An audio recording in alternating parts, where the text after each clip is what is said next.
ধীরি ধাতু থেকে ধর্ম শব্দটির উৎপত্তি। তো এই ধীরি ধাতুর অর্থ হলো বা ধর্ম শব্দের অর্থ হলো ধারণ করা। যে নিয়মের দ্বারা প্রকৃতিকে ধারণ করা হয় সেই নিয়মকে ধর্ম বলা হয়। যেমন একটি লাইটের নিয়ম হলো আলোকিত করা। যৌবনের যেমন ধর্ম বৈশিষ্ট্য হলো বিয়ে থাকা করা, সংসার ধর্ম যাপন করা, বাচ্চা উৎপাদন করা ইত্যাদি, সামাজিক দায়িত্ব নিবানো। বন্ধুরা ঠিক তেমনই বিশেষ কিছু নিয়ম পালন করা ধর্ম নয়। গলায় মালা বা তিলক বা বিশেষ টুপি বা বিশেষ কোনো নিয়ম ফলো করা বা রীতিনীতি ফলো করা বা বিশেষ ড্রেস পরাই হলো ধর্ম নয়।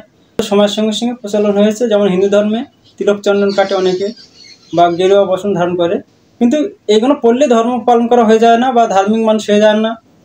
মানুষকে ধার্মিক হতে হলে অবশ্যই কর্তব্য বা ধর্ম বা সমাজের প্রতি দায় দায়িত্ববোধ নিভাতে হয়, সেই মানুষটি হচ্ছে ধার্মিক। সমাজের প্রতি দায় দায়িত্ব নিবানোর জন্য অনেক সময় আমাদের মিথ্যে কথাও বলা যেতে পারে, সেও ধর্ম হতে পারে।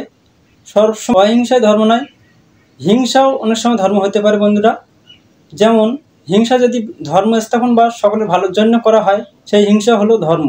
ঠিক তেমনই ভগবান যেমন মহাভারতে বলেছিলেন অশ্বত্থামা হত, অর্থাৎ অশ্বত্থামা নামক হাতিকে মেরে দেওয়া হয়েছিল দ্রোণাচার্যকে বধ করার জন্য।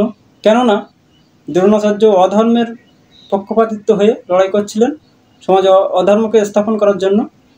ঠিক তেমনই আমাদের প্রয়োজনে আমরা মিথ্যে কথা বলতে পারি, সেটিও যদি সকলের ভালোর জন্য হয় সেটাই হলো ধর্ম। অর্থাৎ ধর্মের বৈশিষ্ট্য হলো সকলের ভালোর জন্য বা প্রকৃতির ভালোর জন্য, প্রকৃতিকে ধারণ করার জন্য বা প্রকৃতিকে টিকিয়ে রাখার জন্য, সেটি হলো ধর্ম। ঠিক তেমনই বৃক্ষরোপণও একটি ধর্ম, প্রকৃতিকে টিকিয়ে রাখার জন্য। প্রাকৃতিক খাওয়াও না হলে রোগ ব্যাধি বেড়ে যাচ্ছে আজ আমরা অপ্রাকৃতিক খাবার খেয়ে।